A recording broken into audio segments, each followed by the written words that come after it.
رائق سے پلٹنا وہی حال ہے جیسے ابلیس کا ہوا. اس لیے ابلیس کا جو سورہ نحل میں بیان کیا گیا وہ یہ کیا گیا راند درگاہ کر دیا گیا رب العالمین نے. رب العالمین کا تم ہماری نہیں سنو گے, آج کے بعد پھر پلٹ کر نہ آنا ہے. تمام راستے بند کر دیے گئے, آسمانوں پہ تمام وہ راستے بند کر دیے گئے جہاں سے شیطان کی امت داخل ہوتی تھی آسمانوں پہ, اور شدید عذاب کے ذکر کیا گیا ان کے لیے, شدید عذاب. یہ بڑی دلچسپ باتیں ہیں ہمارے لیے اور آپ کے لیے, بڑی دلچسپ باتیں ہیں کہ ہم پلٹ نہیں سکتے. اگر ہم پلٹیں گے تو ہمیں اپنے لیے جہنم کا دروازہ کھول دینا ہے. یاد رکھیے گا, میں نے آپ کو بارہا بتایا کہ ہم قیامت کے نزدیک آ چکے ہیں. ہو سکتا ہے اگلی نسلیں ہماری قیامت کے منتظر ہو جائیں, ان کی نہیں تو اگلی نسل منتقل ہو جائے کہ ہاں 2-3 نسلوں کے اندر ہی جو ہے قیامت سر پر آن پہنچے گی, جو بظاہر حالات لگ رہے ہیں. تو اس لیے میں نے اور آپ نے اپنے لیے, اپنے والدین کے لیے, اپنے گھر والوں کے لیے ایک جنت بسانی ہے جو یہاں نہیں تو وہاں بس جائے گی. وہی کامیابی ہے کہ جنت وہاں بس جائے.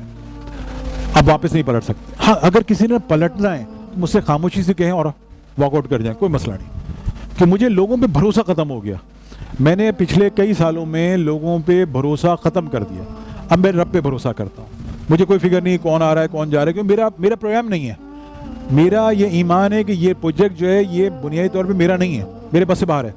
نہ میرے پاس اسباب ہیں, میں 5-5 سال انتظار کرتا رہا ہوں, 6-6 سال میں نے انتظار کیے ہیں ان اسباب کو دیکھنے کے لیے. آج بہت سارے ساتھی یہاں جمع ہیں جو اسباب کو دیکھ رہے ہیں, پہلے اسباب کو بھی نہیں تھے. یاد رکھیے گا, قرآن آپ نے اسلامیات کی کتابیں ہوں یا تاریخ اسلام کی کتابیں ہوں, سب سے پہلے یہ آپ نے سیکھا کہ عمر آئے, ابو بکر صدیق جب آئے اللہ کے رسول کی ذات مبارکہ کے مجلس میں, آ کے کہا یا رسول اللہ میں گھر سے سارا سامان لے کر آیا ہوں, میں جان و مال کے ساتھ حاضر ہو گیا ہوں. تو میری سمجھ میں آتی جان و مال کے ساتھ کیوں حاضر ہو جاتے ہیں یہ لوگ. اب مجھے سمجھ میں آیا کہ جان و مال کیا ہوتی ہے. جب کوئی بہت بڑا مشن ہوتا ہے نا, بہت بڑا مشن, عظیم الشان مشن, اللہ کا وہ مشن جس کے لیے وہ کھولتا ہے کہ میں انقلاب لا رہا ہوں عرب کے اندر, اور انقلاب لانے کے لیے اسباب تو ہے ہی نہیں. عمر کے گھر میں کیا ہوگا آپ کے خیال میں؟ عمر کے گھر میں بہت بڑا کوئی خزانے ہوں گے؟ آپ خیال ابو بکر صدیق خزانے بھرے ہوئے ہوں گے گھروں میں؟ یہ لے کر آگے کرسیاں, بیل گاڑیاں, اونٹ چوٹ سب لے کر آگے, بھائی یہی ہے میرے پاس, میں پوری طاقت سے آیا ہوں, پورے ایمان کے ساتھ ہوں کہ میں اس مشن پہ آپ کے ساتھ کھڑا ہوں.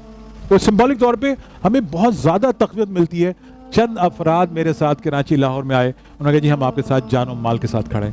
مجھے پتا ان کے پاس نہ مال ہے نہ جان, تو بیچارے ویسے ہی کمزور ہیں, لیکن یہ الفاظ بڑی تقویت والے ہوتے ہیں کہ اللہ کے رسول کے زمانے میں بھی یہ چیز سنی گئی ہے. جو چیز سنی ہے وہ آج مجھے سنائی دے رہی ہے کہ ہم جان و مال سے حاضر ہیں. میں تو حیرت تھا کہ یار یہ کیسے لوگ آ گئے میرے پاس جو کہہ رہے ہیں جان و مال سے ہم حاضر ہیں. تو یہ یاد رکھیے گا, واپس پلٹنے کا کوئی تماشا نہیں ہے. آپ واپس پلٹے نہیں اور وہ آپ کو شدید نقصان پہنچا دیں گے. رب سے لڑنا ناممکن ہے, رب سے یہ اس طرح کی لڑائی جنگ کرنا نامناسب ہے. یاد رکھیے گا کہ واپسی کا کوئی سفر نہیں ہے, آگے جانے کا سفر ہے. میں نے راہ پہ چڑھا دیا آپ کے نام لے کر لوگوں کے, راہ پہ چڑھ گئے.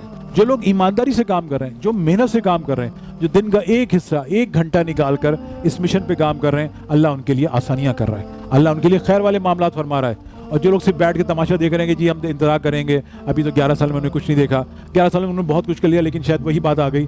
بڑی سمپل سی مثال سمجھا دوں کہ جب موسیٰ علیہ السلام نے کہا رب العالمین مجھے آپ کو دیکھنا ہے, تو اللہ تعالیٰ نے فرمایا کہ تمہارے پاس وہ آنکھیں نہیں ہیں. جب حضرت اللہ کے رسول حضرت محمد صلی اللہ علیہ وسلم کو بلائے کہ ہم کیا آؤ دیکھو دیدار رب العالمین دیکھو, تو اس کے لیے پوری تیاری کرا کر کھڑا کیا گیا. تو سب واضح فرق ہے کہ موسیٰ علیہ السلام کے پاس آنکھیں نہیں تھیں رب العالمین کو دیکھنے کے لیے, اللہ کے رسول کو وہ آنکھیں عطا کی گئیں کہ تم مجھے دیکھ سکتے ہو. تو بڑی واضح فرق ہے اس امت کا اور اس امت کے اندر کہ ہم رب کو دیکھ سکتے ہیں.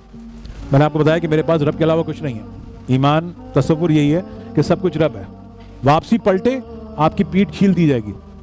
ابھی واقعہ ہوا میرے آس پاس, ایک صاحب بڑا شوق تھا جو بکتے رہے, اس کے بعد جو کچھ ہوا اللہ کی پناہ تھی. وہ میں نے دعائیں کی ان کے لیے کہ اللہ ان کو ٹھیک کر دے, ورنہ میرے اوپر یہ تہمت لگ جائے گی کہ یار کہ اپنے دوستوں کو نقصان پہنچا دیتے ہیں. تو اللہ کا شکر ہے چل پھر رہے ہیں, لیکن احساس جو ہے وہ نہیں ہے کہ ہمارے ساتھ کیا ہوگا. تو واپس پلٹنے کا کوئی شوق نہیں ہے.